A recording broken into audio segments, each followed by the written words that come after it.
Hello, dear all. As the title suggested, Be Careful, Don't Become an Easy Target is a awareness video where we try to give you the awareness regarding cybercrimes and cybersecurity.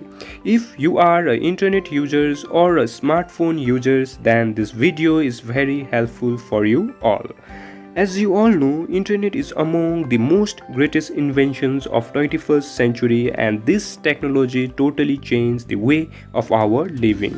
Today internet have changed the way we used to talk, play, make friends, see movie, pay bills, order food, greetings your friends on his birthday, etc. If we use these technologies carelessly, we might be an easy target. There are hundreds of cyber criminals who are watching the online activity of users so that they can perform cyber crime. The cyber crime is defined as an unlawful activity in which computer or computing devices are used.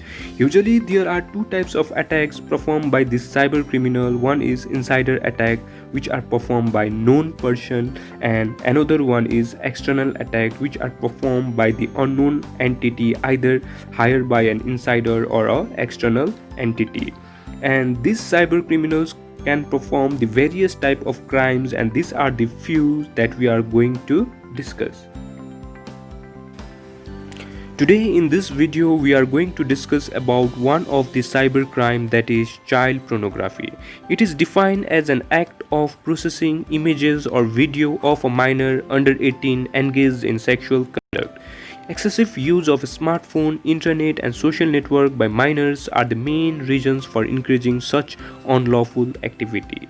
Cybercriminals performed such crimes by creating fake accounts on social network. They send the friend request to the minors, especially to the teenager, and try to manipulate and try to extract the images and video from them.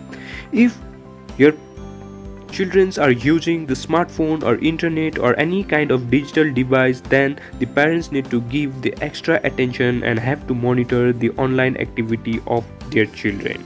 If their children are on social network, they need to analyze the friend list of their children so that they can know with whom they are talking. In a rural area, the parents are not enough educated and aware regarding cyber crimes and cyber security. In such case, governments and NGO have to take responsibility to educate the society regarding cyber crimes and cyber security. Not only the child pornography, but the child trafficking and human trafficking are also increasing due to excessive use of smartphones. And in next video we are going to discuss more about the cyber crimes and cyber security. Please do subscribe to our channel and share this video with whom you want to share this information.